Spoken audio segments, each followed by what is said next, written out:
शरीर सांगे तो कबीर कमलाशी कमलाने सिर खांडोनिया दिले संत मानवले चेतेची जगी नामा म्हणे त्यांचा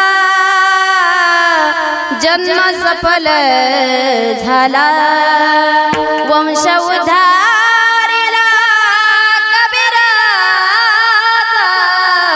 वंश उद्धारिला कबीराचा सर्व मंगल मांगल्य शिवे सर्वार्थ साधिके शरण्य त्र्यंबके गौरी नारायणी नमस्तुते या देवी सर्वभूतेषु शक्तिरूपेण संस्थितः नमस्तस्यै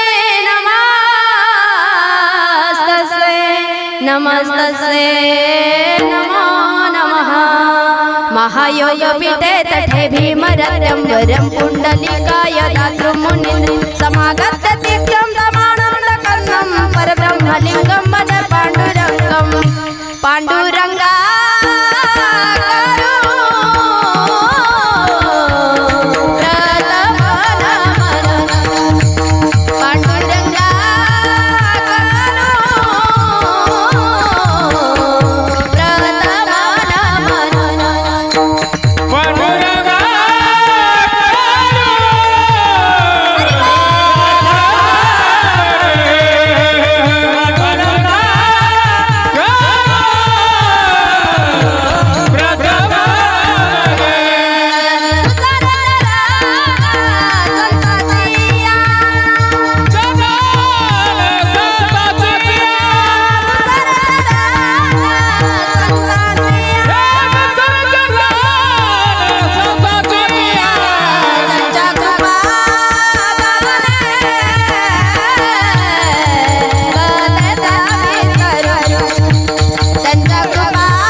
प्रथम नमन दुसरे चरण संतांचे त्यांच्या कृपादाने कथेचा विस्तारू बाबाजी सद्गुरुदास तुका जयांचे केले स्मरण होय सकळ विद्यांचे अधिकरण तेची वंदू श्री चरण श्री गुरूंचे ते नमस्कार नि आता संतांची पायी खर्चावे शरीर सांगे तो कबीर कमलाशी कमलाने सिर खांडोनिया दिले संत मानवले तेची जगी प्रस्तुत प्राप्त कीर्तन रूपी सेवे करता निवडलेला अभंग भगवंताचे असणारे लाडके भक्त संत नामदेव महाराज यांचा उत्कृष्ट असा 3 चरणाचा अभंग कीर्तन रूपी सेवे करता निवडलेला विठ्ठल विठ्ठल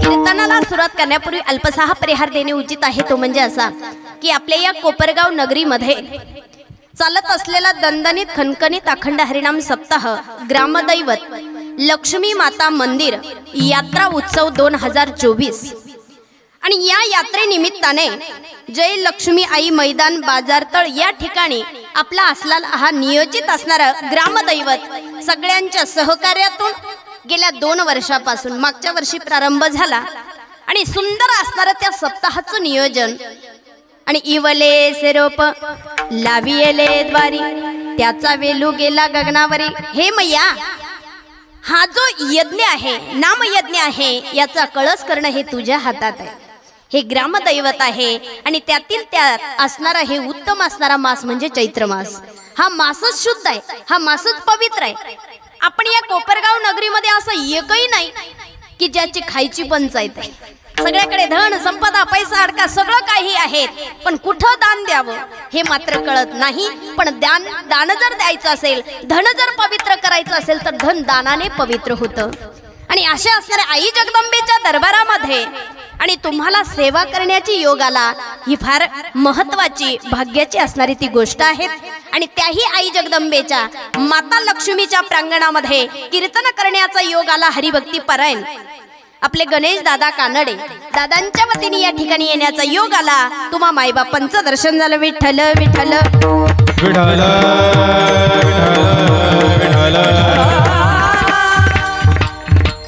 भव्य दिव्य असणार हे नियोजन आहे।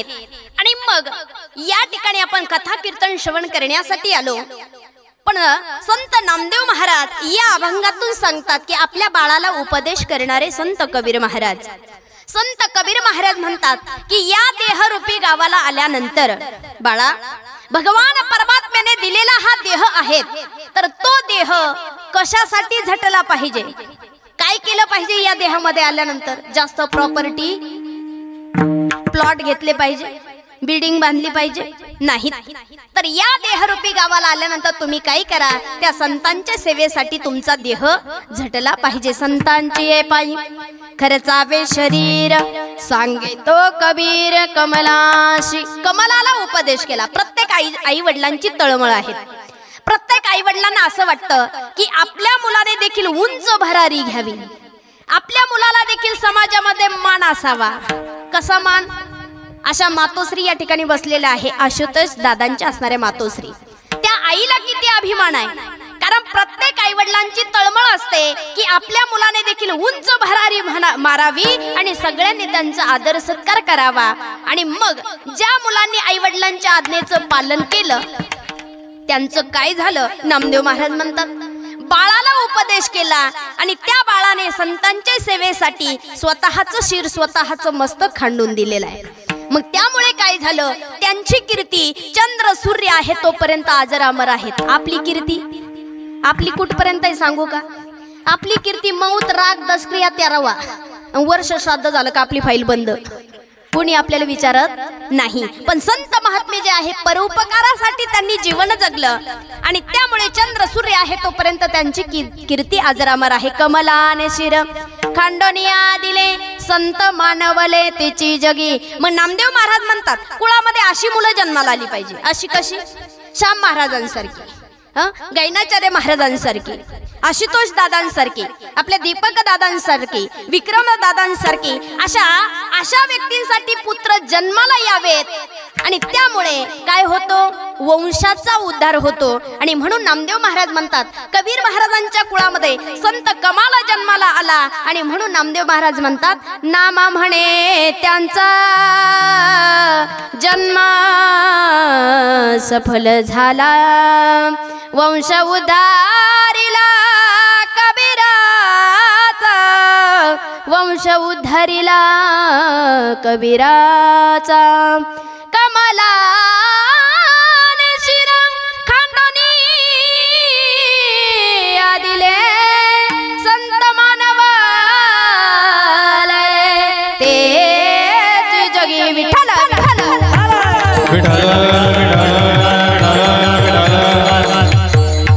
उत्कृष्ट असा 3 चरणाचा अभंग कीर्तन रूपी सेवेकरता निवडलेला आहे। मग प्रत्येक आई वडिलांची, माता पित्यांची तळमळ आहे की आपल्या बाळाचं हित व्हावं। कोणते आई वडील असे हो? कोणते आई वडील असे आहे माझा मुलगा देशप्रेमी व्हावा? देशप्रेमी कळतं? माझ्या मुलाने देशप्रेमी व्हावा असं कोणाला वाटतं? असं कोणालाच नाही। माझा मुलगा अधोगतीला जावा असं एकाही माता पित्यांची इच्छा नाही। पण जे मुलं आई वडिलांच्या आज्ञेचं पालन करतात त्यांचं हितच होतं आणि हित सांगणारे एक आई वडील आहे, एक संत महात्मे आहेत। आणि मग त्या ठिकाणी मग कोण हे कबीर महाराज? कोण हे कबीर महाराज? तर बघा पूर्वी काशी क्षेत्रामध्ये तमाल मोमीन नावाचा एक शेले विणणारा राहत होता। शेला म्हणजे काय? कशाला शेला म्हणतात? येवल्यामध्ये जी पैठणी आहे त्याला पूर्वी शेला म्हणायचे आणि शेला विणण्याचं काम हा तमाल मोमीन करायचा। आणि तो शेला जो आहे आणि शेल्याचं सूत धुण्यासाठी तो भागीरथीवरती जायचा। आता भागीरथी माता किती पवित्र आहे? किती पवित्र आहे? परिसावी माते माझी विनवणी, मस्तक चरणी ठेवीत असे, भागीरथी महा दोष निवारिणी, सकल स्वामिनी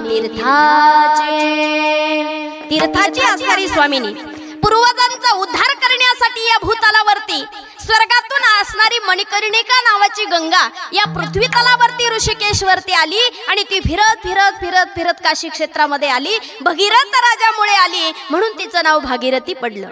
आणि त्या भागीरथीच्या पाण्यामध्ये हा तमाल मोमीन शेल्याचं सूत धुण्यासाठी जात होता. मग एक दिवस काय झालं, त्या भागीरथीच्या पाण्यामधून त्या गंगेमधून एक टरबुजा एवढा शिंपला वाहत येताना पाहिला. आता शिंपला पाहिलाय का आपण? पूर्वीच्या काळी शिंपल्याच्या वस्तू बनवायचे, तोरण बनवायचे, हे बनवायचे ते बनवायचे. मग शिंपला जो आहे केवढा असतो बरा कोपरगावकर मंडळी? अगदी छोटा असतो, छोटा, इतका छोटा आहे. पण या तमाल मोमीनने पाहिला तर तो टरबुजा एवढा शिंपला. पाहिल्यानंतर तो आश्चर्यचकित झाला. तो त्या शिंपल्याजवळ गेला. गेल्यानंतर त्याने त्या शिंपल्याचे 2 भाग केले. चमत्कार असा, स्वर्गातील जणू काय तारा या पृथ्वी तलावरती आल्या असावा असा चंद्रासारखा सूर्यासारखा चमकणारा तेजस्वी बालक त्यामधून बाहेर निघाला. वा, अरे अल्लाने मेरी पुकार सुनली का? अरे देवाने माझे हाक ऐकले, कारण माझ्या पोटी संतान नाही म्हणून भगवंताने हे पुत्र रत्न माझ्यासाठी पाठवलं असावं. त्या बाळाला आपल्या बरोबर घेतलं, काशी क्षेत्रामध्ये आले आणि काशी क्षेत्रामध्ये आल्यानंतर आपल्या पत्नीच्या स्वाधीन केलं. त्या पत्नीने आपल्या हृदयाशी धरलं, तिला वात्सल्याचा पाजर फुटला आणि तेव्हापासून तिने ठरवलं हे बालक आपलं आहे आणि या बाळाची माता आणि पिता आपण आहोत. आणि म्हणून त्या बाळाचा नामकरण विधी केला. त्या बाळाचं नाव ठेवलं कबीर. संत कबीर महाराज हे जन्माला आले नाही तर ते प्रगट झाले. पण आपण कशासाठी आलो याचं भान असलं पाहिजे. कशासाठी आलो बरं? इकडं कशासाठी आलो? इकडं म्हणजे कीर्तन ऐकायला आलो, पण इकडं म्हणजे या देहरूपी गावाला आपण कशासाठी आलो? देवे दिला देह भजना गोमटा तो या झाला फाटा बाधिकेचा. भगवान परमात्म्याची भक्ती पूजा उपासना करण्यासाठी आपण इकडं आलो. मग बरेचशे जणांनी केली का हो पूजा? बरेचशे जण असे जसे आले तसे गेले. काही काही अर्ध्या रस्त्यावरती आहे. काही काहींची तयारी सुरू झाली तरी देहाचं महत्व त्यांना कळालं नाही.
खाया पिया सुख से सोया लाख जमाना खोया.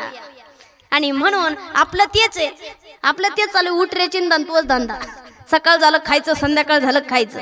नामस्मरण भक्ती पूजा उपासना जीवनामध्ये घडत नाहीत आणि त्यामुळे परिणामी दुःख भोगावं लागतं.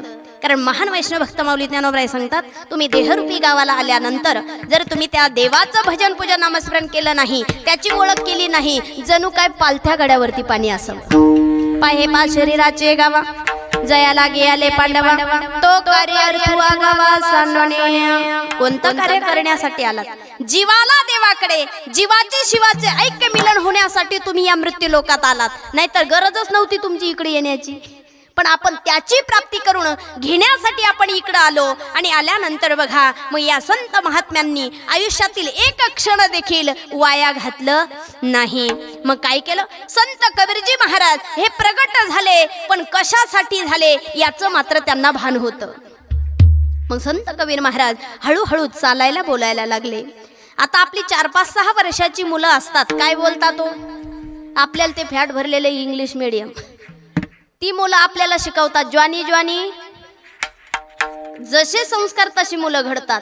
पण संत कबीर महाराज चालायला बोलायला लागले, पण काय बोलायला लागले? श्रीराम जय राम जय जय राम, श्रीराम जय राम जय जय राम, श्रीराम जय राम जय जय राम, श्रीराम जय राम जय जय राम, श्रीराम जय राम जय जय राम, श्रीराम जय राम जय जय राम, श्रीराम जय राम जय जय राम, श्रीराम जय राम जय जय राम,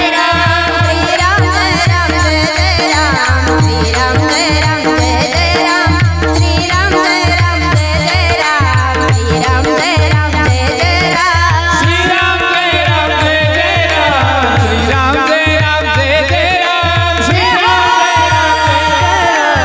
श्रीराम जय राम जय जय राम, अवधपुरी के राजा राम, वृंदावन के राधेश्याम, हे अवधपुरी के राजा राम, वृंदावन के राधेश्याम, अवधपुरी के राजा राम, वृंदावन के राधेश्याम, अवधपुरी के राजा श्रीराम जय राम जय जय राम, श्रीराम जय राम जय जय राम, श्रीराम जय राम जय जय राम, श्रीराम जय राम जय जय राम, हाँ श्रीराम जय राम जय जय राम, श्रीराम जय राम जय जय राम, श्रीराम जय राम जय जय राम, जय जय राम, राम राम, श्री राम जय राम, श्री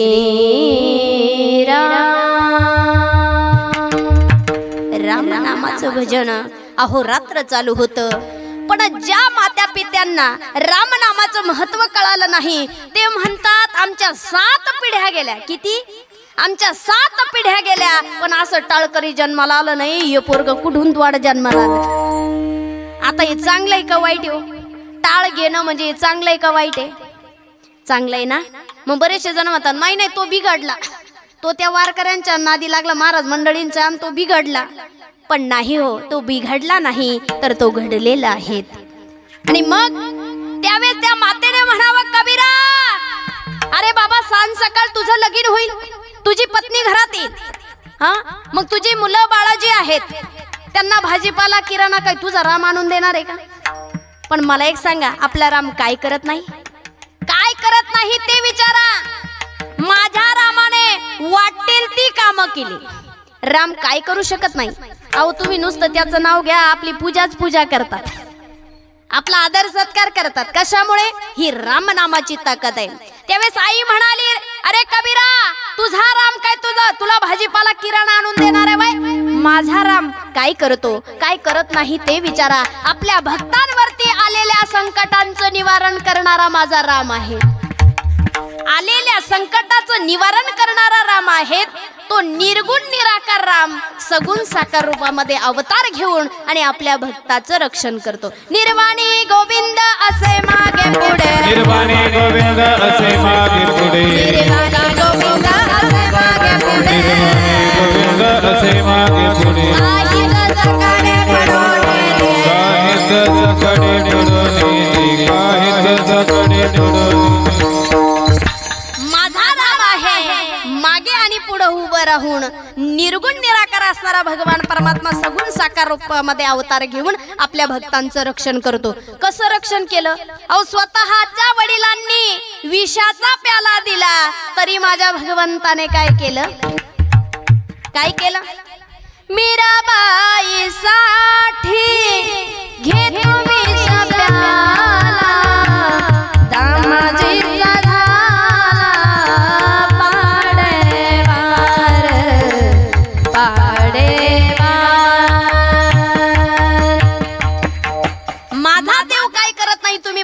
संतांची मंडळी आहे. निवृत्ती नंदे सोपान मुक्ताबाई पासून तर संत बहिणाबाई पर्यंत माझ्या देवाने त्यांच्या घरी सर्व काही काम केली. न सांगत करी सर्व काम, सर्व काम न सांगत करी सर्व काम, न सांगता करी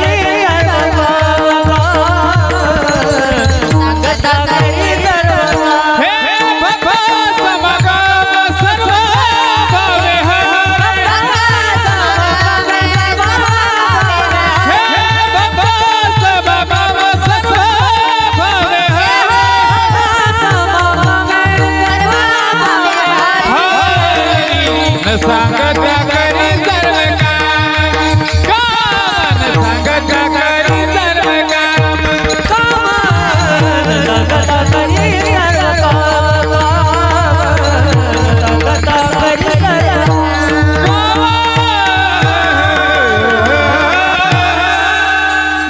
समागमे सर्व भावे हरी न सांगता करी सर्व काम। माझा देव जो आहे तो भक्तांच्या घरी राहतो, त्याला मोठे मोठे लागत नाहीत, त्याला आदर सत्कार करणारे लागत नाहीत। मग संतांच्या घरी तो येऊन राहिला, संतांनी असं काय केलं, काय केलं, काय केलं देव आपल्या घरी राहण्यासाठी? किती रुपये दिले? एखादी पेटी, एखादा बंगला, काय दिलं त्या देवाला? देवाला दुसरं काही दिलं नाही, काहीच न लगे एक भावाची कारण। तुका म्हणे आन विठोबाचे, तुका म्हणे आन विठोबाचे।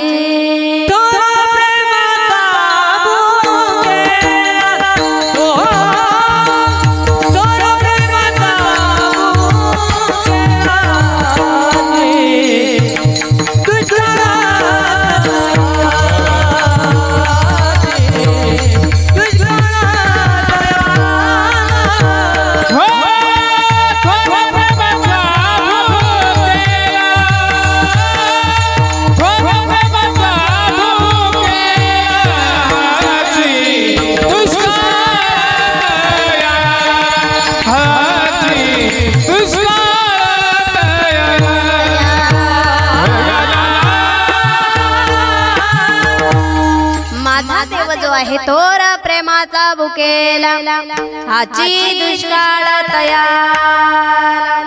माझ्या देवाला शुद्ध अंतकरणामध्ये असणारा भाव असावा लागतो, कारण तो भक्त गरीब आहे की श्रीमंत आहे देव पाहत नाही, पण मनाची श्रीमंती त्याच्याकडे आहे की नाही। म्हणून सांगतो तुम्हासी भजारे विठ्ठला,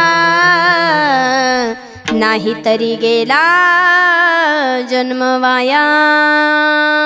म्हणून तुम्ही त्या भगवान परमात्म्याचं भजन पूजन नामस्मरण करा। तुम्ही कुठल्या जाती पंथा धर्मात जन्माला आले याला महत्व नाही, तुम्ही मनुष्य जन्माला आलेले आहात। म्हणून त्या ठिकाणी सांगितलेलं आहे जातवित गोत कुळशीळ मात, भजे का त्वरित भावनायुक्त। जात पात धर्म आडवं येत नाही, भगवान परमात्म्याची भक्ती पूजा उपासना शुद्ध अंतकरणातून केली पाहिजे, आणि शुद्ध असणारा भाव त्या संतांकडे होता। आणि मग काय केलं? संत कबीरजी महाराजांना मातेने सांगावं, हे कबीरा, अरे तू उठ, आपला व्यवसाय आहे, शेला विणण्याचं काम कर, जा मागावरती जाऊन बस। आता मागावरती जाऊन बसत असताना त्याही ठिकाणी जाऊन श्रीराम जय राम जय जय राम, श्री राम जय राम जय जय राम। राम नामाचं भजन करू लागले। ज्यावेळेस राम नामाचं भजन करत असताना देहभान विसरून गेले, त्यावेळेस माझ्या देवाला त्याची चिंता आहे। कोणाची? जो त्याचं चिंतन करतो त्याची चिंता माझ्या देवाला आहे। मग ज्यावेळेस भाव समाधी कबीर महाराजांना लागली, त्यावेळेस कबीर महाराजांच्या मागे शेला विणण्याचं काम कोणी करावं? कोणी केलं? शर्म रंगू लागे रोहिदास संगे, शर्म रंगू लागे रोहिदास संगे, शर्म रंगू लागे रोहिदास संगे, जय हो शर्म रंगू लागे रोहिदास संगे।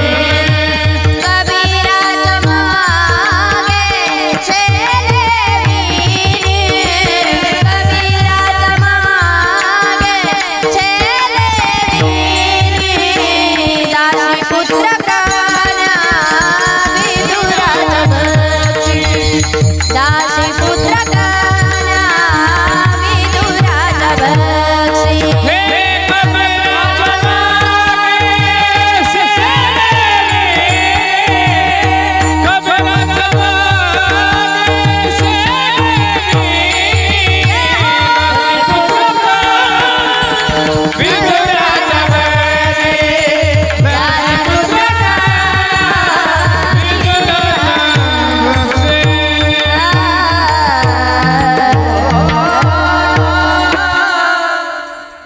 शर्म रंगू लागे रोहिदासा संगे कबीराच्या मागे शेलेविनी माझा देव काय करत नाही, काय करत नाही.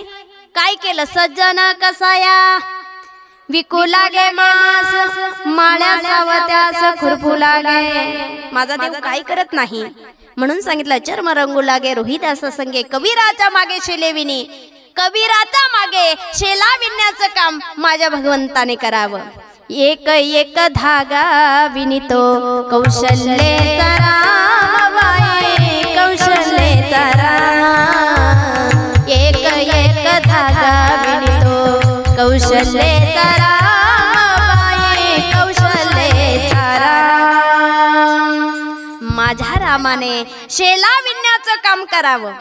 आईने हाक मारली कबीरा. तेवढ्या पुरतं कबीर महाराजांनी शुद्धीवरती यावं आणि पुन्हा आई निघून गेली की भजनामध्ये तल्लीन व्हावं.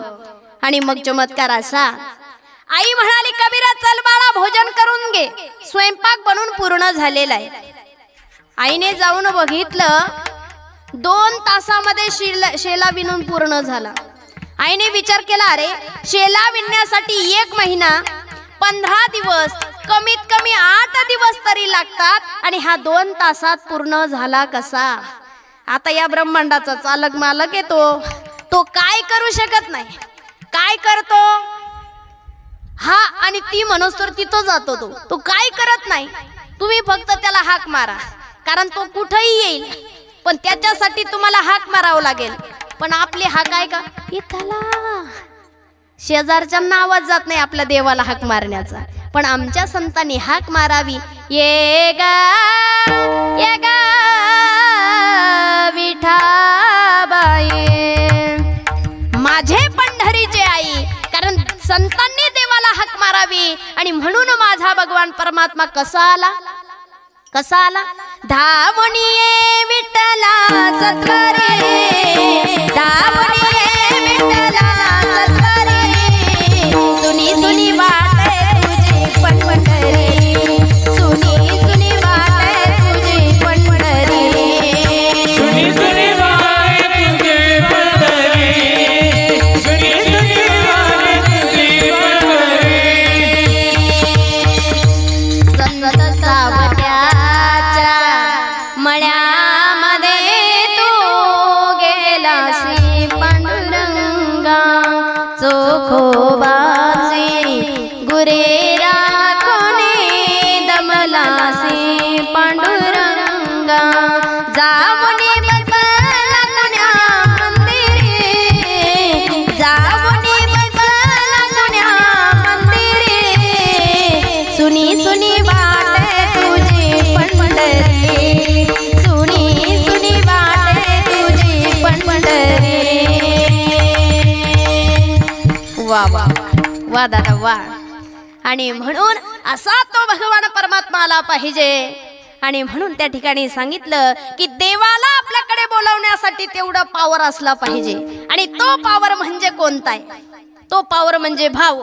आणि भाव बळे आकळे येरवी नाकळे करतळी आवळे तैसा हारी. आणि म्हणून भावाच्या बळावरती देवाला आकळण्याची ताकद आहे. ताकद आपल्या भक्तांकडे आहेत.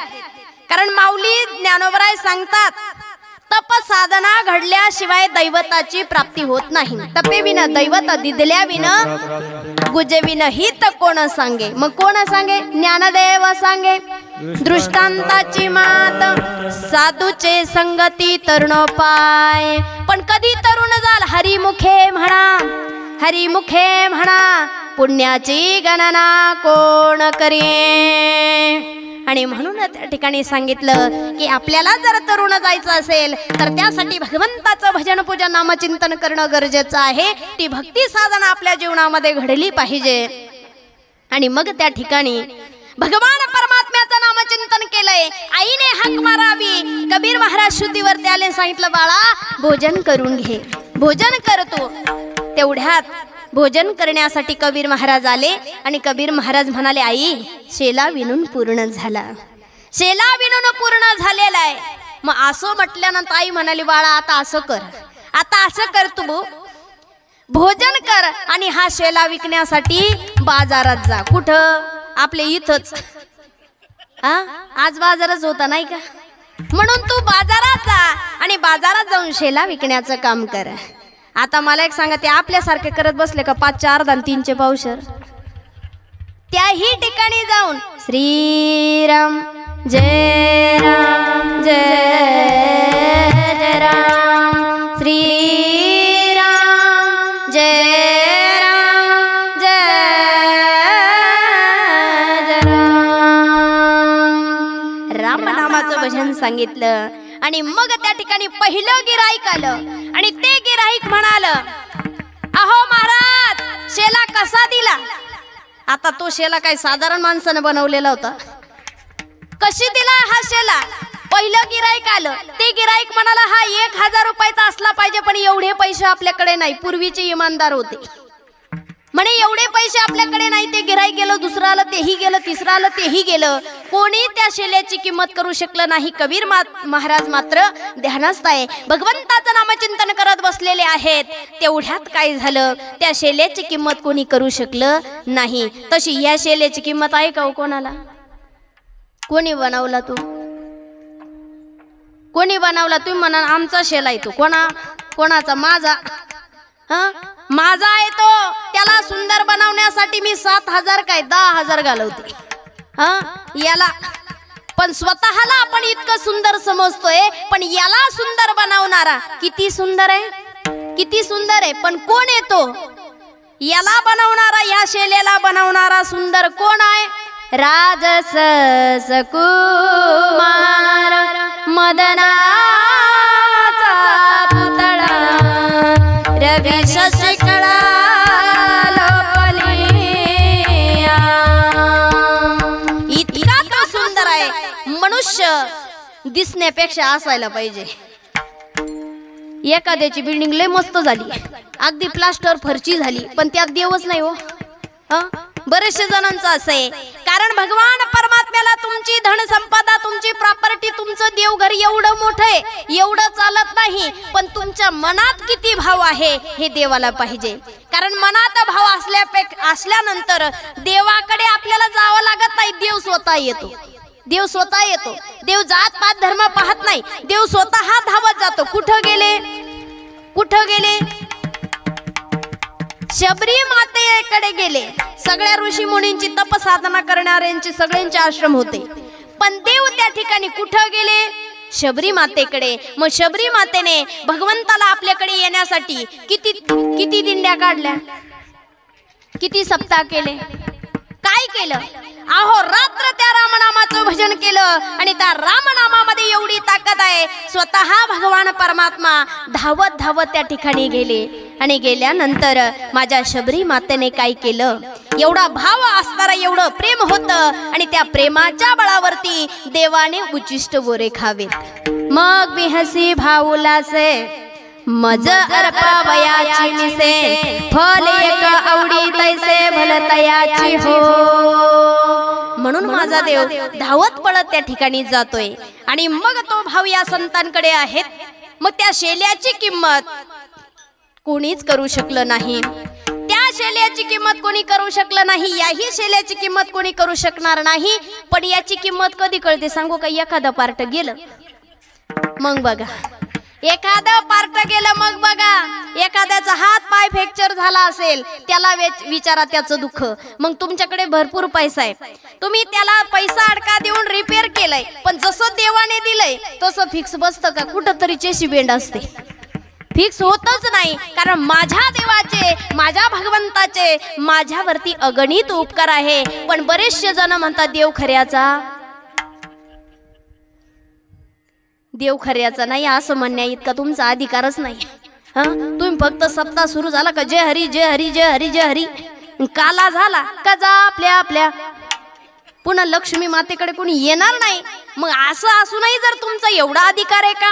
संत महात्मे अहोरात्र भजन करतात, पण देवाला कधी नाव ठेवत नाही. कारण देवाचे आपल्यावरती अगणित उपकार आहे. काय दिलं त्या देवाने आपल्याला? दिले इंद्रिय हात पाय कान, दिले इंद्रिय हात पाय कान, डोळे मुख बोला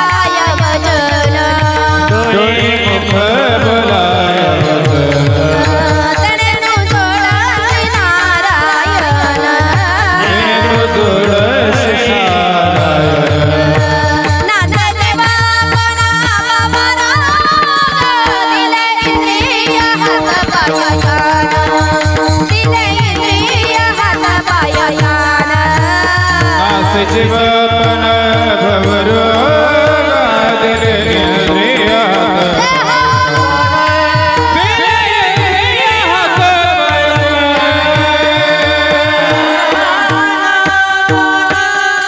देवाने काय दिलं दिले इंद्रिय हात पाय कान डोळे मुख बोलाया वचन तेने तू जोडसी नारायण नासे जीवपण भवरोग। कारण संतांची सेवा करणं ही एक भक्ती आहे, देशाची सेवा करणं तालुक्याची सेवा करणं ही एक भक्ती आहे। जसे आशुतोष दादा काळे या ठिकाणी उपस्थित राहिले, दादा जशी सेवा करतात तशी आपणही, कारण आपणही सेवा केली पाहिजे, कारण ही एक प्रकारची सेवा आहे। या ठिकाणी येऊन तुम्ही ज्यावेळेस पंगतीत असणाऱ्या जी पत्तरवाळी आहे ती उचलण्याचं जरी काम केलं तुमच्याकडून सेवा घडते। तुम्ही अन्नदान केलं तीच सेवा तुमच्याकडून घडते। तुम्ही कथा कीर्तन श्रवण केलं तीच सेवा, तुमच्या त्या सेवेचं पुण्य तुम्हाला मिळतंय। म्हणून एवढं जर सोपं साधन संतांनी केलं, पूर्वीच्या काळी देवाची जर प्राप्ती करायची असेल तर जप तप यज्ञ याग दान धर्म करावं लागायचे, तेव्हा कुठे भगवंताची प्राप्ती व्हायची। पण या कलियुगामध्ये सोपं साधन केलंय। काय केलं? नामसंकीर्तन साधन पैसोपे, नामसंकीर्तन साधन पैसोपे, नामसंकीर्तन साधन पैसोपे, नामसंकीर्तन साधन पैसोपे, नामसंकीर्तन साधन पैसोपे, नामसंकीर्तन साधन पैसोपे, नामसंकीर्तन साधन पैसोपे, नामसंकीर्तन साधन पैसोपे।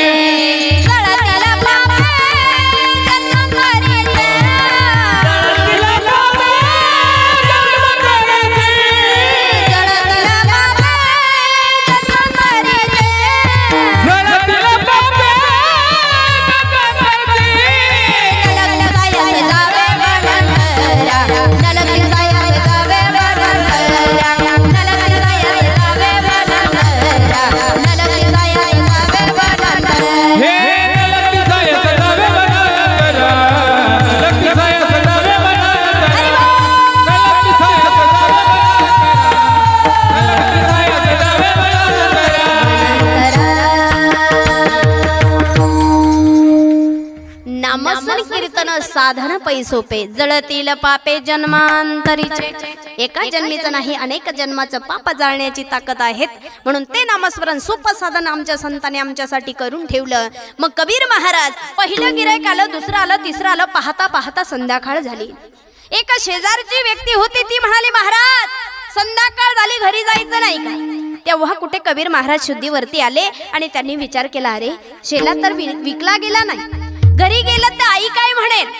त्यावेळेस कबीर महाराजांनी ठरवलं आता घरी जायचं नाही।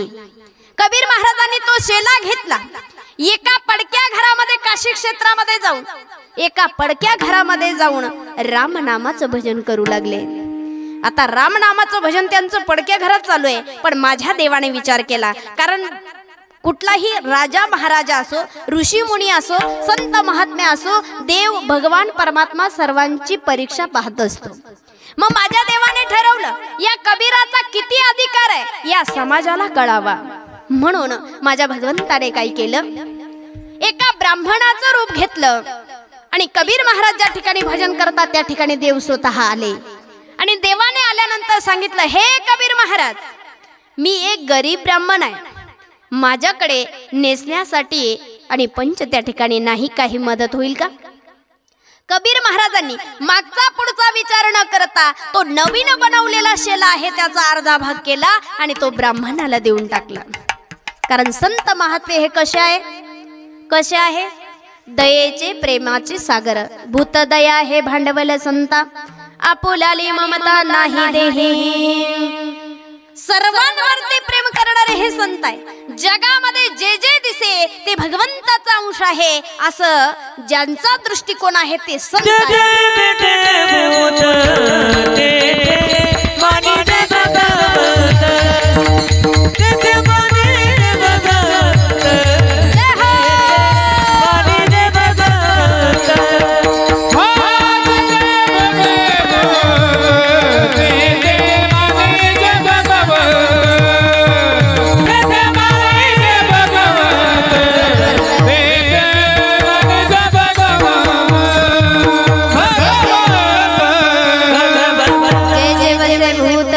लगे माणी भगवंत. भगवान परमात्म्याला सर्व ठिकाणी पाहणारे हे संत आहे.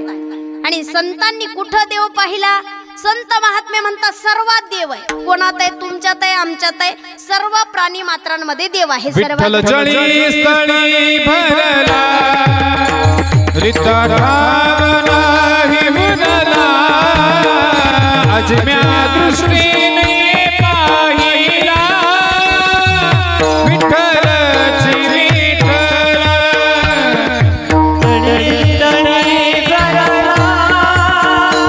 रिता भावना ही मुनला अजम्या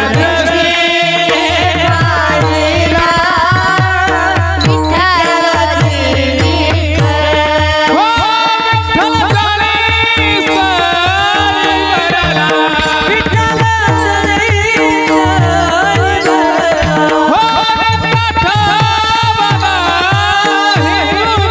ही मुनला अजम्या दृष्टीने पाहिला विठ्ठलची विठ्ठल विठ्ठल जळी स्थळी भरला रिता भावना ही मुनला अजम्या दृष्टीने पाहिला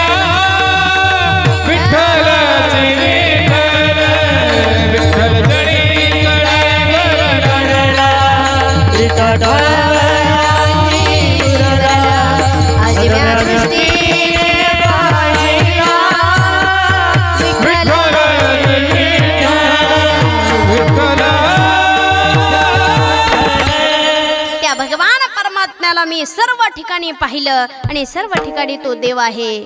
विठ्ठल जळी स्थळी भरला रिता ठाव नाही उरला आजी म्या दृष्टीने पाहिला विठ्ठलची विठ्ठल.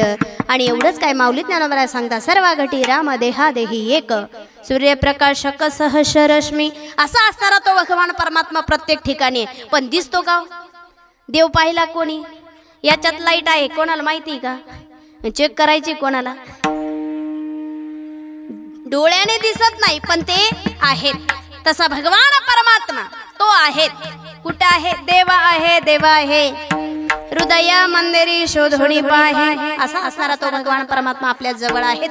आणि त्यावेळेस भगवान परमात्म्याने स्वतः ब्राह्मणाचं रूप घेतलं. कबीर महाराजांनी अर्धाशेला देऊन टाकला. तेच ब्राह्मण रूपी आणि असणारा भगवान परमात्मा आड बाजूला गेले. पुन्हा एका फकीराचं रूप घेऊन आले आणि सांगितलं, हे कबीरा, अरे थंडीचे दिवस आहे बाबा, आतरण्या पांघरण्यासाठी आमच्याकडे कपडे नाही, काही मदत होईल का? उरलेला अर्धा शेला त्या फकीराला देऊन टाकला. मग आता त्या फकीराने तो घेऊन घरी जावं ना? नाही, तो साधा सुद्धा नव्हता. तो फकीर त्याने तो शेला घेतला आणि कबीर महाराजांच्या घरी आला. आल्यानंतर म्हणाला, आई कबीर कुठं गेलाय? म्हणे बाजारात. म्हणे हो का? कशासाठी? शेला विकायला. नाही म्हणे, हो पडक्या घरात जाऊन भजन करतोय. नाही हो म्हणे, माझा कबीर असा नाही. आता आईला असं वाटतं, लोकांनी किती जरी नाव ठेवले पण माझी आई म्हणते माझा बाळ तसा. सगळे अपराध पोटात घालते तिला आई म्हणतात. आणि म्हणून आई विना भिकारी स्वामी तिन्ही जगाचा. आई म्हणाली, माझा कबीर असं करू शकत नाही. म्हणे बाई बघा ना, तुमच्या कबीराने शेला विकला नाही, हा बघा म्हणे माझ्याकडे अर्धा शेला आहे. असंही का? म्हणे असंही का? त्यावेळेस राग आलाय. तळपायची आग मस्तकाला गेली, हातामध्ये काठी घेतली. कबीर महाराजांच्या ज्या ठिकाणी भजन करत होते हे फकीर आणि स्वतः आई निघाली आणि बडबड करते आई, हे कबीरा, अरे काय म्हणावं तुला, किती सांगितलं तरी तुला कळत नाही. आणि आई ज्या ठिकाणी कबीर महाराज भजन करत होते त्या ठिकाणी आली आणि आईने त्या काठीचे फटके कबीराला मारायला सुरुवात केली. तेवढ्यात कबीर महाराजांना काहीही होत नाही. पण माझा देव, माझा भगवान परमात्मा ज्यांनी फकीराचं रूप घेतलं ते म्हणाले, आई आई नका हो मारू, तुम्ही कबीराला मारतात पण ओळ मात्र माझ्या अंगावरती उठतात. धन्य आहात तुम्ही आणि धन्य आहे तुमचा पुत्र कबीर. आणि त्यावेळेस स्वतः प्रभू रामचंद्राने धनुर्धारी रूपामध्ये प्रगट होऊन संत कबीर महाराज यांना दर्शन दिलेले आहे. पुंडलिक वरदा हरी विठ्ठल श्री ज्ञानदेव तुकाराम प्रभू रामचंद्र भगवान की जय.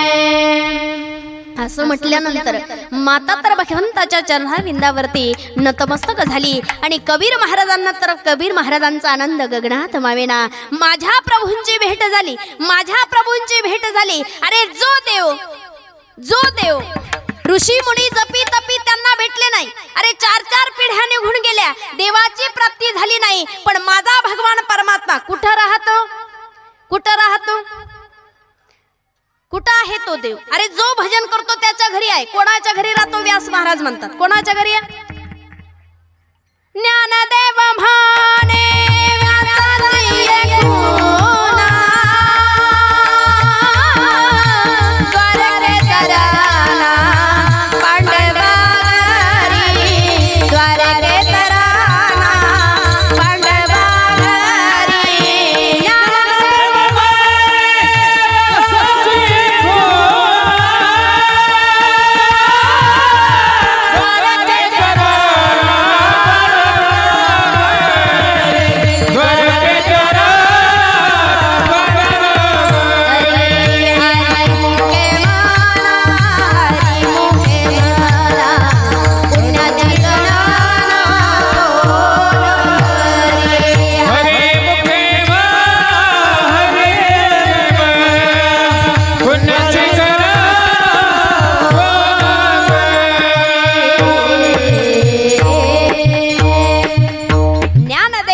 व्यासाची खुणा, द्वारकेचा राणा पांडवा घरी, पांडवांच्या घरी द्वारकेचा राणा राहतो. माझा देव भगवंता भक्तांच्या घरी राहतो. आणि कबीर महाराजांना आणि त्या ठिकाणी सांगितले, धन्य आहेस तू, धन्य आहे तुझी भक्ती. प्रभू रामचंद्रांचा साक्षात्कार झाला. त्यावेळेस आई म्हणाली, कबीरा अरे तू एक साक्षात्कारी संत आहे बाबा. अरे मी तुला या संसार प्रपंचाच्या मायाजाळामध्ये गुंतून टाकलेला आहे. हे बघ कबीरा, आता तुझा विवाह करू म्हणजे तुझी पत्नी घरात येईल आणि तुझी पत्नी मला कामासाठी मदत होईल. तू तुझं रामनामाचं भजन कर. त्यावेळेस संत कबीर महाराज यांचा विवाह करून दिला. विवाह केल्यानंतर तरीही भगवंताचं भजन आहे. आपल्यासारखं आहे का? अगोदर भजन करायचं, अगोदर एकादशीचं भजनासाठी जायचं, व्रत करायचं, दिंड्या करायच्या, वाऱ्या करायचं आणि एकदा लक्ष्मी आली सगळं सोडून द्यायचं. पण नाही, संत महात्म्यांचं संसार प्रपंचामध्ये चित्त लागत नाही. अहोरात्र त्या देवाचं भजन आहे. आणि मग यथावकाश संत कबीर महाराज यांना मुलगा झाला. त्या मुलाचं नाव ठेवलं कमाल. आणि त्या कमाल ज्यावेळेस चालायला बोलायला लागला त्यावेळेस बाळाला उपदेश केला, हे बघ बाळा, अनमोल किमतीचा नरदेह भगवान परमात्म्याने आपल्याला दिला.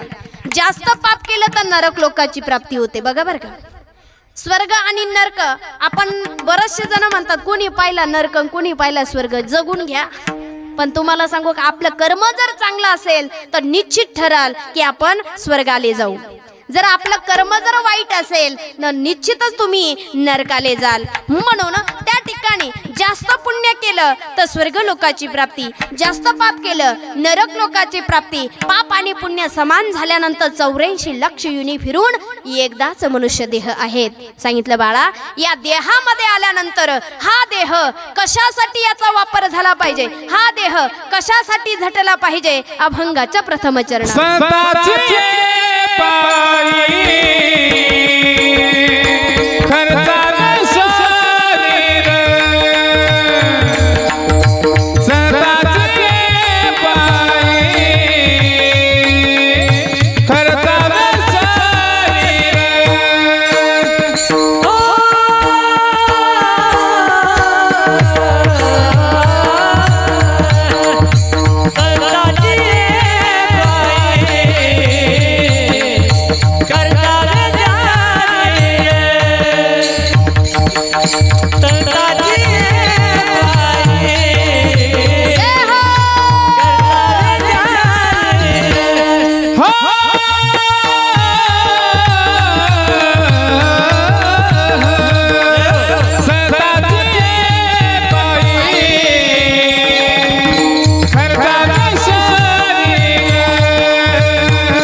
संताची ये पायी तर जावे शरीर संतांची ये पायी खर्चावे शरीर सांगे तो कबीर कमलाशी बाळाला उपदेश केला बाळा संतांच्या सेवेसाठी देह झटला पाहिजे आपल्या मुलांना उपदेश केल्यानंतर मुलांनी त्याचं पालन केलं पाहिजे आणि मग काय केलं पूर्वीच्या काळी काशी क्षेत्रामध्ये दर्शनासाठी आलेले वैष्णव वारकरी काशी क्षेत्रामध्ये आले आणि आल्यानंतर संत कबीर महाराजांची आणि त्यांची भेट झाली आता तीर्थयात्रेसाठी गेल्यानंतर आता जशा राहुट्या असतात तेव्हा ती परिस्थिती नाहीत मग ते वैष्णव वारकरी आहेत संत कबीर महाराजांनी त्या वैष्णव वारकऱ्यांना आपल्या घरी भोजनासाठी नेल्यानंतर आपल्या पत्नीला सांगितलं अगं हे वैष्णव वारकरी आहेत यांना भोजन दिलं पाहिजे त्यावेळी ती म्हणाले अहो हे वैष्णव वारकरी आहे इथपर्यंत ठीक आहे पण घरात पीठ नाही मीठ नाही काही नाही शेजार जाऊन आणावं तर रात्रीचे 11 वाजले दुकानात जाऊन आणावं तर पैसेही नाहीत काय करावं दोघांची चर्चा चालू आहेत त्यावेळेस कबीर महाराज म्हणाले अगं वैष्णव वारकरी उपाशी राहता कामा नाही दोघांचं चर्चा चाललेली असताना 6 वर्षाचा असणारा कमाल आणि त्या कमालांनी दोघांचं बोलणं ऐकलं दोघांचं संभाषण ऐकलं आणि ऐकल्यानंतर तो कमाल म्हणू लागला बाबा काय म्हणणं आहे वैष्णव वारकऱ्यांना भोजन घालायचे बाबा बाबा घरात पीठ नाही मीठ नाही इथपर्यंत ठीक आहे बाबा मी एक तुम्हाला सांगू का या वैष्णव वारकऱ्यांना भोजन घालायचंय बाबा मी एक सांगू का तुम्हाला बाबा आपण यांच्यासाठी भोजन तयार करण्यासाठी बाबा आपण चोली करू चोली काय म्हणतो कमाल अरे चोरी करणं हे पाप आहे बाबा चांगल्या कामासाठी केलेली चोली ही चोली नसतेच बाबा बाबा हे वैष्णव वारकरी आहेत आत्मा हाच परमात्मा आहे आणि यांचा आत्मा जर उपाशी राहिला तर आपण केलेलं कार्य आहे हे निष्फळ ठरेन बाबा बाबा आपण चोली करू मुलाचं म्हणणं कबीर महाराजांना पटलं कबीर महाराज तयार झाले आता चोरीसाठी निघायचंय काय बरोबर पाहिजे काय पाहिजे चोरीसाठी तर चोरी करण्यासाठी निघाले तर बरोबर एक धोतर जोडा घेतला कशासाठी पूर्वीच्या काळी बॅग सुटकेस काही नाही गाठोडं बांधलं की डोक्यावर घेतलंय निघाले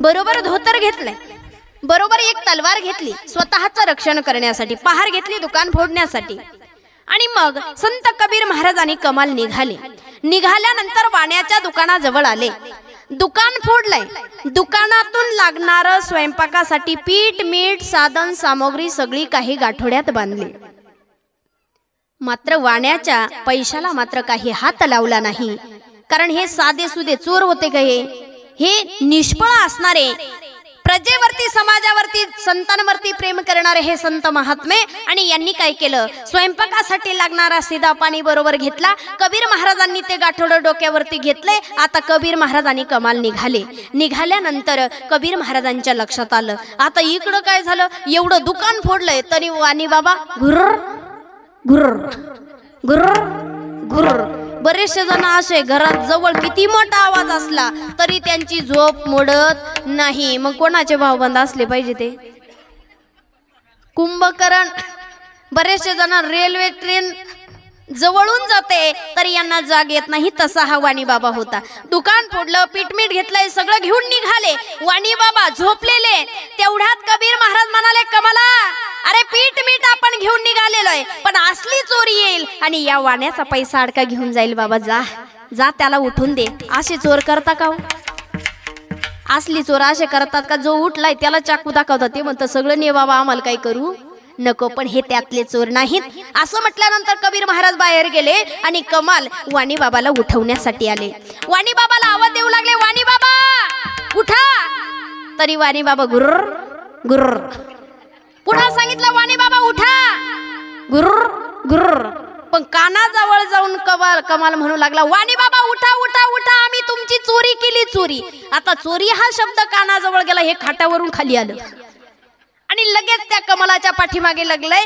कमाल पुढे आहे वाणी बाबा पाठीमागे कमलाने त्या खिडकीतून बाहेर उडी मारली आणि तेवढ्यात या वाण्याने हात पाय धरले आणि पाय धरल्यानंतर बाहेरून कबीर महाराज ओढतात आतून वाणी बाबा ओढतात तेवढ्यात कमलाने आपला विचार केला की अरे रात्रीचे 11 वाजले, वैष्णव वारकरी घरी उपाशी आहे आणि इकडं जर वाण्याने पाय सोडले नाही तर घरी भोजन करणं हे कठीण जाईल. आई वाट बघते, काय करावं काय करावं काय करावं. तेवढ्यात बाबाला सांगितलं, बाबा तुम्ही माझा विचार करू नका, तुमच्या हातात जी तलवार आहे त्या तलवारीने माझा शिरछेद करा. आणि स्वतः साक्षात कबीर महाराजांनी आपल्या एकुलते एक बालाचा त्या संतांच्या सेवेसाठी त्यांचं शिर आणि त्या ठिकाणी स्वतः कमलाने खंडून दिलेलं आहे. म्हणून नामदेव महाराज म्हणतात चंद्र सूर्य आहे तोपर्यंत त्यांची कीर्ती आजर अमर आहे. अभंगाचे दुसरे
खंडनिया दिले संत मानवले तिची जगी. संत कबीर महाराजांनी कमलाचं जे शिर होतं मस्तक होतं ते बरोबर घेतलंय आणि आपल्या घरी आले. पण घडलेली घटना पत्नीला सांगितली नाही का?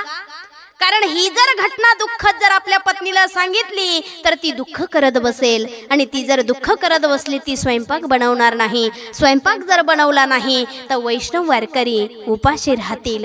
आणि मग पीठ मीठ साधन सामग्री आपल्या पत्नीच्या स्वाधीन केले. सुंदर असणारा स्वयंपाक बनवला आणि भोजन करून हे वैष्णव वारकरी विश्रांतीसाठी निघून गेले. तेवढ्यात आईने प्रश्न करावा, अहो किती वेळ झालाय तुम्ही दिसतात पण माझा कमाल कुठे आहे? कुठं आहे माझा बाळ? कुठं आहे माझा बाळ? त्यावेळेस घडलेली घटना कबीर महाराजांनी सांगितली. त्यावेळेस ती आपल्यासारखी दुःख करत बसली नाहीत. त्यावेळेस ती म्हणाली, माझी कूस पवित्र झाली. धन्य आहे मी की माझ्या मुलाने माझ्या बाळाने त्या संतांच्या सेवेसाठी स्वतःचं शिर स्वतःचं मस्तक खांडून दिलं. धन्य आहे मी, धन्य आहे. कारण माझी ही सेवा घडली. कारण कशामुळे झालंय? मी धर्म केलाय, माझा बाळ माझ्या पोटी जन्माला आलाय, माझी कूस पवित्र झाली. जसा धर्म चांगुणाने केला. काय केला? काय केला? बाळ भोजनासी दिला, बाळ भोजनासी दिला. धर्म चांगुणाने केला, बाळ भोजनासी दिला. आणि धर्म जर आपला चांगला असेल तर निश्चित एक दिवस देव आपल्या घरी आल्याशिवाय राहणार नाही. देव आपल्या घरी आल्याशिवाय राहणार नाही. म्हणून धर्म करा.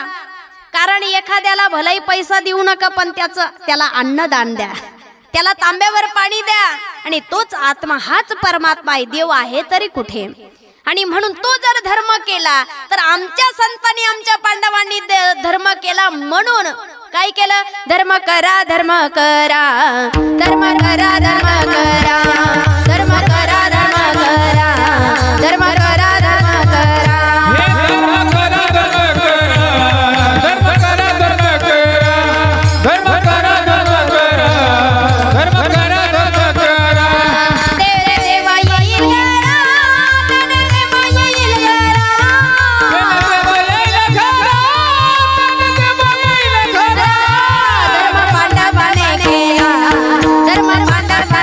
केला धर्म पांडवाने केला अंगी देव राबविला धर्म पांडवाने केला धर्म पांडवाने केला धर्म पांडवाने केला देव राबविला वा वा धर्म करा तेने देवईला घर धर्म पांडवाने केला अंगी देव राबविला आणि म्हणून धर्म चांगुनाने केला बाळ भोजनाशी दिला म्हणून भगवान महादेव त्यांच्या द्वारात आले तसा हा धर्म माझ्या बाळाने केला आणि मग त्या ठिकाणी इकडं काय झालं वाण्याच्या डोळ्याला डोळा लागत नाही चोरी झाली चोरी झाली चोरी झाली चोरी झाली सारखी दवंडी आहे त्याची इकडे पहाटेची वेळ झाली वैष्णव वारकरी पहाटेची वेळ झाली त्यांची काकड आरती चालू झाली उठा पांडुरंगा आता दर्शन द्या झाला झाला अरुणोदय सकाळची वेळा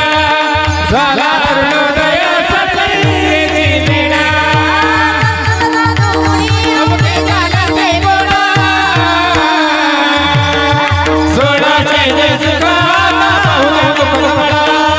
सोडा जय सुखा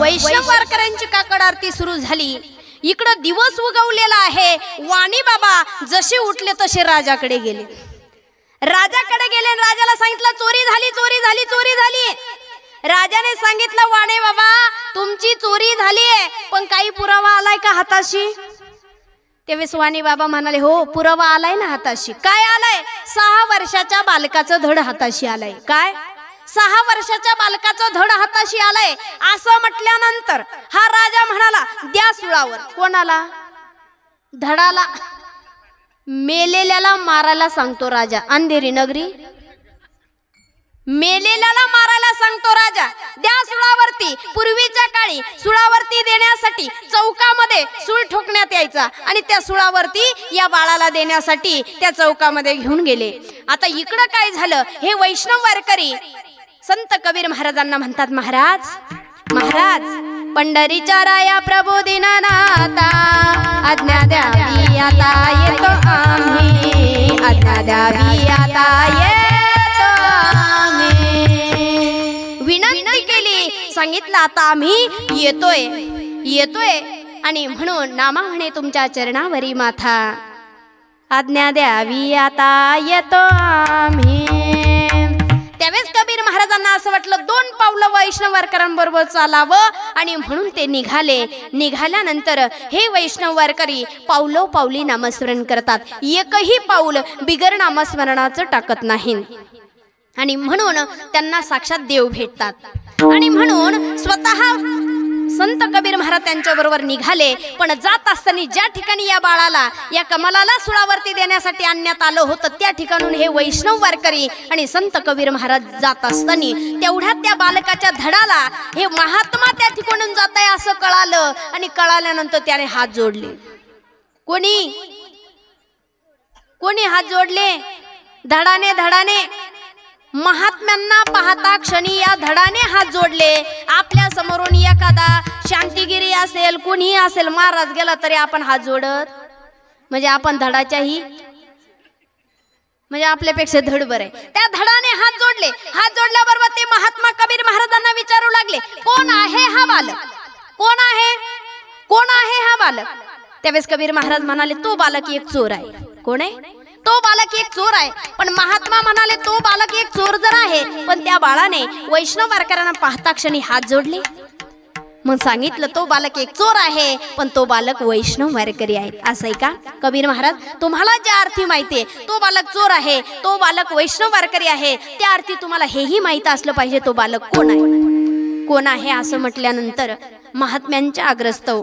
कबीर महाराज म्हणू लागले तो माझाच मुलगा बालकमाल आहे तुमच्या सेवेसाठी स्वतःचं शिर स्वतःचं मस्तक खांडून दिले आता ते काय साधारण होते का संत आता दगड काढला की बोय तो साधारण होते का एका दिंडीची 4-4 दिंड्या करणारे होते का त्यांच्याकडे तेवढी शक्ती होती त्या संत महात्म्याने सांगितलं कुठं आहे या बालकाचं मस्तक त्यावेळेस आई धावत पळत घरी गेली त्या कमलाचं मस्तक घेऊन आली तिचा आनंद गगनात मावेना आणि तिने त्या महात्म्यांच्या स्वाधीन केलं असंच हे कर्म पूर्वीच्या काळी कधी कधी घडलं होतं. ज्यावेळेस गौरी नंदनाचा भगवान महादेवाने शिरछेद केला त्यावेळेस शिवगणांना पाठवून पहिला जो प्राणी दिसेल त्याचं मस्तक आणलंय आणि आणल्यानंतर स्वतः भगवान महादेवाने त्या गौरी नंदनाच्या मस्तकावरती ते धड धरलंय, ते शिर धरलंय. आता शिर धरल्यानंतर तो बालक जणू काय झोपीतून जाग व्हावं असा नृत्य करू लागला. नाचत आले गणपती पायी घागऱ्या वाजती. आणि म्हणून जसे गणपती बाप्पा झोपेतून उठल्यासारखे जागे झाले तसा हा बालक त्या महात्म्यांनी ते धड मस्तक त्या ठिकाणी धरलं. त्या 6 वर्षाच्या बालकाच्या धडावरती ते मस्तक धरलंय आणि धरल्यानंतर संजीवनी मंत्राचा जाप करून मेलेला बालक जिवंत करण्याची ताकद आमच्या संतांकडे आहे. मेलेल्याला जिवंत करण्याची ताकद आमच्या संतांकडे आहे. एवढंच काय, देव हे कार्य करतात याच्यात नवल नाही. देवाकडे ती शक्ती कर्तुम अनाथ कर्तुम असणारी शक्ती आहे. तसं संत महात्म्यांकडे आमच्याकडे तशी शक्ती आहे. कशी आहे? श्रीचा तो केला पुरुष श्रीचा तो केला पुरुष श्रीचा तो केला पुरुष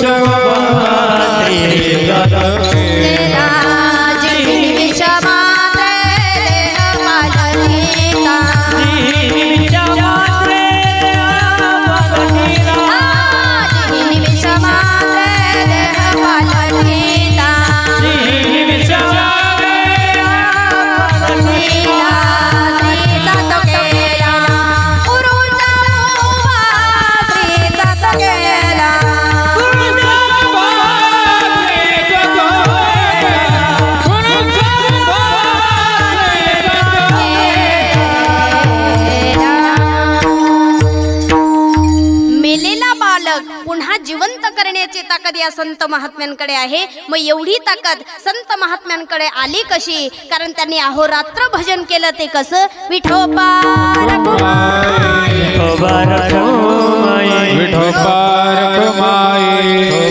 रखुमाई विठोबा रखुमाई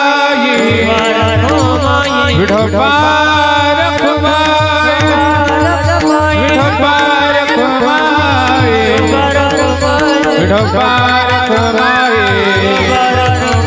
विठोबा रखुमाई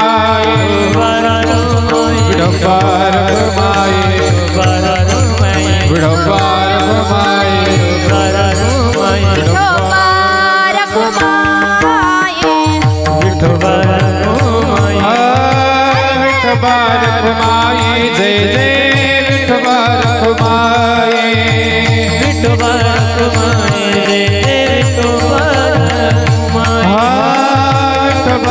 रखुमाई जय जय विठोबा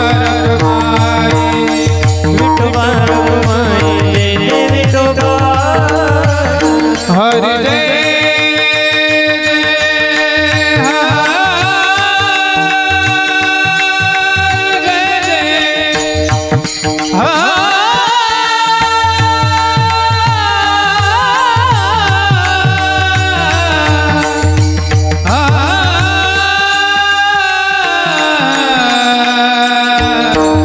विठोबा रखुमाई जय जय विठोबा रखुमाई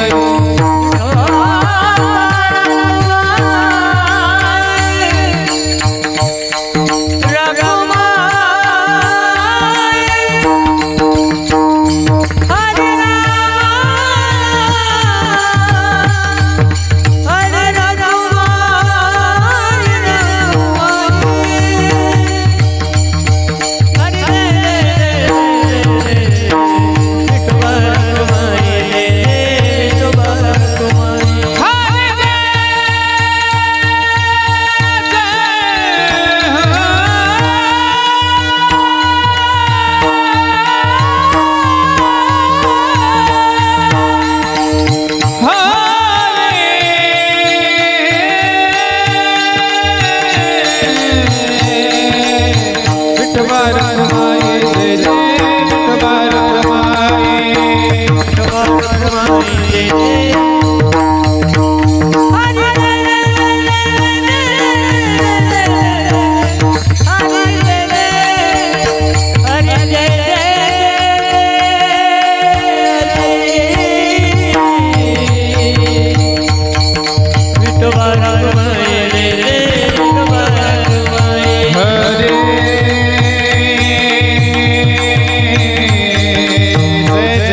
आलेले आहेत.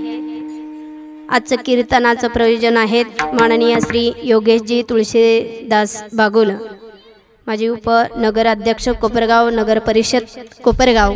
दादांची असणारी ही सेवा या ठिकाणी आहेत. त्यानंतर सुंदर असणारी गायनाची साथ करणार हरिभक्तीपरायण शरद महाराज दिगे असतील, हरिभक्तीपरायण अक्षय महाराज चंद्रे असतील.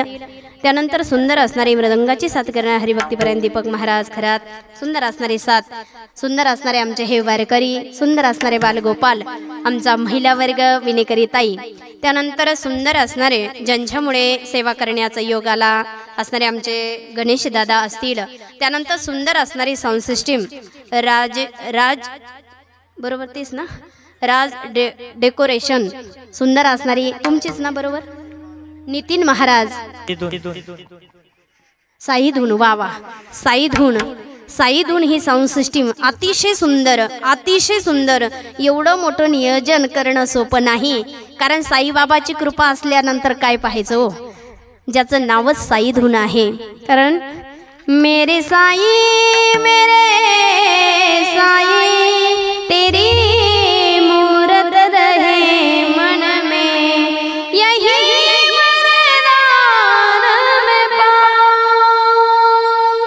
अशी असणारी साईबाबांच्या दरबारामध्ये आणि असे असणारे सेवा करण्याचा योग साई धून असणारे आमच्या दादांचेही या ठिकाणी आभार. या ठिकाणी आपले आशुतोष दादा तेही या ठिकाणी उपस्थित आहे. दादांचे आभार असणारे तुम्ही सगळेच मान्यवर, सगळे सामाजिक पारमार्थिक क्षेत्रातील शैक्षणिक क्षेत्रातील असणारे तुम्ही सगळेच या ठिकाणी प्रार्थनीय आहात. या ठिकाणी आमच्या मातोश्रीही आहेत, आईंचेही या ठिकाणी आभार. त्यानंतर संत नामदेव महाराज म्हणतात, कुळामध्ये अशी मुलं जन्माला आली त्यामुळे जन्माचंही सार्थक होतं आणि कुळाचाही उद्धार होतो. असा कुळाचा उद्धार संत कबीर महाराजांचा झाला. नामदेव महाराज अभंगाच्या शेवटच्या चरण सांगतात,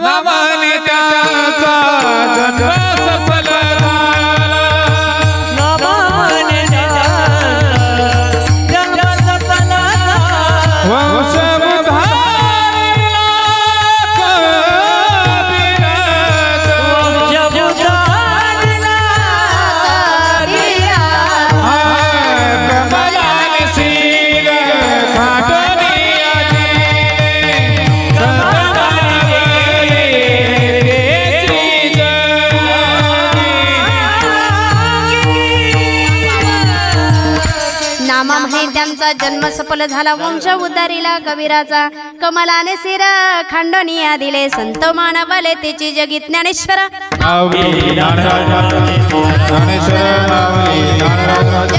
जय